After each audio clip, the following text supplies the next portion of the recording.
Hello दोस्तों, स्वागत है आपका आपके अपने YouTube चैनल नैना बुटीक में। दोस्तों, आज की इस वीडियो में एक भाई की कमेंट्स पे मैं यहाँ पर पैंट कटिंग कर रहा हूँ। उन्होंने ये कहा था कि मेरे सामना तो आ गया है मतलब समझ में किस तरीके से कटिंग करना है, मगर मुझे बैक समझ में नहीं आती कि मैं किस प्रकार कटिंग करूँ। तो मैंने कल ही उनकी कमेंट्स पढ़ी थी और उसका जवाब भी दिया था कि अगली वीडियो में इस पर बना दूंगा। तो दोस्तों, यहाँ पर मैंने सामना कटिंग किया है। सबसे पहले बता देता हूँ इसका नाप, जैसे कि उनकी समझ में आ जाए। दोस्तों, इसकी जो लंबाई है वो 38 इंच है और इसकी जो कमर है वो 37 इंच है, थाई 25 इंच है, हिप इसकी 38 इंच है, बॉटम 12.5 इंच है। ठीक है, तो हमने यहाँ पर देखो 25 इसकी है थाई, तो हमने 12.5, 25 का हाफ करा है, 12.5 करके यहाँ पर इसका निशान लगा लिया है थाई पे। ठीक है, उसके बाद इसकी जो लटक रखी है वो 38 के हिसाब से रखी है, 9 चौक 36, 37, 38, यानी 38 का 4 भाग करके रख दिए 9.5 इंच। ठीक है, उसके बाद में यहाँ पर आप देख सकते हैं हमने सामना बिछा लिया है। बिछाने के बाद अब हम सबसे पहले लगाएंगे ये वाला निशान, आप ध्यान से देख लें।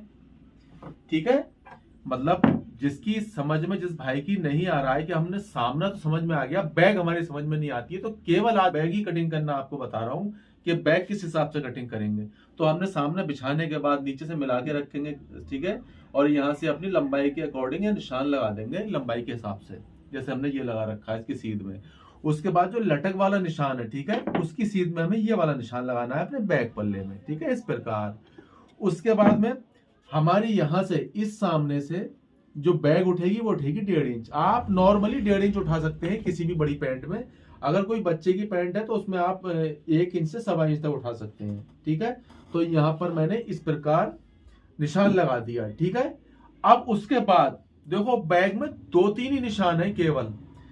हमने एक लगाया, एक लगा दिया, 3 तो लगा दिए इसके, लंबाई, लटक और बैग उठाना है इस प्रकार के। ठीक है, अब जो हम नाप लेंगे सिर्फ, तो आपकी कोई भी साइज हो पैंट का, आपको साइज को यहाँ डिपेंड ही नहीं करता है कोई भी। आपको यहाँ पर मोरी से अपने सामने से बैग में लगाना है 1.25 इंच का। ठीक है, अपने सामने से बैग में निशान सामने से नापना है और बैग में 1.25 इंच का निशान लगाना है। ठीक है, चाहे बच्चे की पैंट हो चाहे बड़े की पैंट हो। अब फिटिंग की पैंट में जैसे हमारा सामना यहाँ पर आगे खत्म हुआ है ना, तो यहां से अपनी बैग में जो हम निशान लगाएंगे वो आप फिटिंग की किसी भी पैंट में, चाहे कोई सा ही साइज हो, कोई सा कुछ भी हो, आपको हमेशा 2.25 इंच ही लगाना है। ठीक है, फिटिंग की पैंट में। अगर कोई प्लेटों वाली पैंट होती है लूज, ठीक है, तो उसमें 2.25 की जगह आप 2.5 इंच लगा देंगे, 2 सूत बढ़ा के। मतलब एक ही ज्यादा फर्क नहीं है, फिटिंग की में 2.25 और लूज में 2.5। ठीक है, तो नाप चाहे कितना भी हो, मगर आपको यहाँ पर और यहाँ पर जो है वो इसके अपने अपने नाप है, यानी कि आपको अपने सामने से बैग में 1.25 इंच लेना है बॉटम पे, और थाई पे आपको फिटिंग की पैंट में 2.25 इंच लेना है। मैं आपको खूब बता दे रहा हूँ, ठीक है, डिटेल में। उसके बाद इसकी कमर है 37, यानी कि 37 इंच, तो यहां लगाएंगे सिलाई का मार्जिन ½ इंच का, और 37 का हम यहाँ पर 37 इंच का 4 भाग कर लेंगे, 9 चौक 36, 37, यानी कि 9.25 इंच। उसके बाद जो बैक पल्ले में हमारे जो प्लेट पड़ती है, बैक पल्ले में जो प्लेट पड़ती है, उस प्लेट के लिए यहां पर लगाएंगे इसका निशान प्लेट का 1 इंच का, इस तरीके से। ठीक है, मैं आपको डिटेल में बता रहा हूं, वैसे तो मैं यहाँ पर 1 इंच ले लेता हूं केवल। और उसके बाद यहाँ पर जो रखेंगे लेंथ, वो रखेंगे 3.25 या 3.5 इंच प्लेट की। ठीक है, और यहाँ पर जो पॉकेट का निशान लगाएंगे आप, वो लगाएंगे यहाँ पर आप 4.25 इंच का या 5 इंच का। ठीक है, ये कमर के ऊपर डिपेंड करता है, वैसे ज्यादातर नॉर्मली 28 से लेके और 40-42 में जो भी आप यहाँ से 4.25 से 5 ही पॉकेट का साइज होता है। तो दोस्तों यहाँ पर देखो मैंने आपको बता दिया, यानी कि 37 इंच का 4 भाग करा आपने, और 9.25 पर निशान लगाया। 1 इंच का लगाएंगे यहाँ प्लेट का, जो हमने ये वाला निशान लगाया है। ठीक है, ये वाला 1 इंच आएगा इसमें। उसके बाद यहाँ पर लेंगे 2.5 इंच अपनी सीट जुड़ाई के लिए, और उसके बाद यहाँ पर हिप नापेंगे। ठीक है, तो ये जो लटक का बीच का हिस्सा है, यहाँ पर ½ इंच सिलाई का मार्जिन लगाएंगे। ठीक है, सिलाई मार्जिन लेंगे, और सिलाई मार्जिन के बाद हिप नापेंगे। हिप है 38 इंच, 38 का करेंगे 4 भाग, तो दोस्तों होता है 1/4, 9.5 इंच। ठीक है, तो हम 9.5 इंच पे लगाएंगे, ½ इंच देंगे लूजिंग। उसके बाद फिर इसको आप इस प्रकार एक निशान लगा देंगे। निशान लगाने के बाद यहां पर दे देंगे गोलाई। ठीक है, और अब यहां से करना है कटिंग, जहां पर हमने 2.5 इंच का निशान लगाया था, तो इस प्रकार निशान लगाएंगे। इस जगह से करीब 1.25 इंच ऊपर उठा के और यहाँ पर गोलाई दे देंगे। ठीक है, इस प्रकार ये हमने यहाँ पर गोलाई दे दी।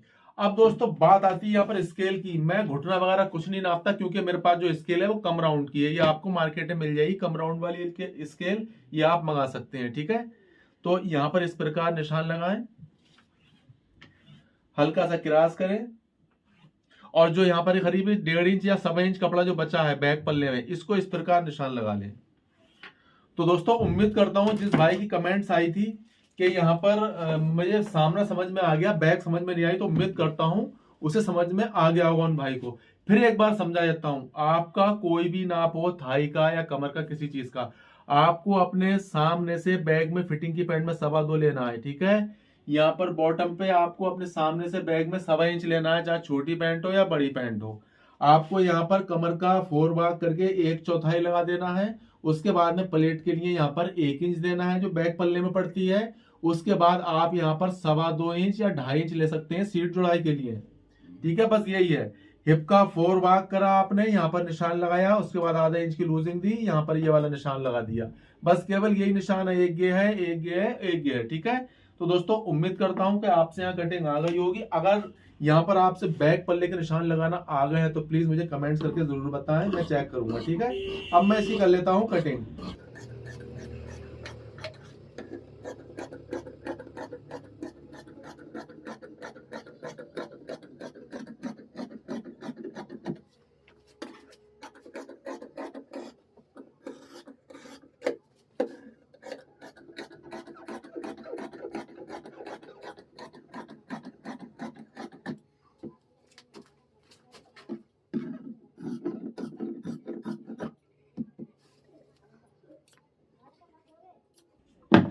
तो दोस्तों यहाँ पर हमारी पैंट कटिंग हो चुकी है। आपको हमारी पैंट कटिंग करने का तरीका कैसा लगा प्लीज कमेंट्स करके बताएं। आपको पैंट कटिंग अच्छी लगी हो वीडियो को लाइक करें, शेयर करें, और घंटी वाले निशान पे जरूर क्लिक करें, जिससे हम कोई भी वीडियो अपलोड करें तो यहाँ पर आप तक जरूर पहुंचे। तो चलिए दोस्तों, मैं मिलता हूं आपसे नेक्स्ट वीडियो में। Thanks for watching.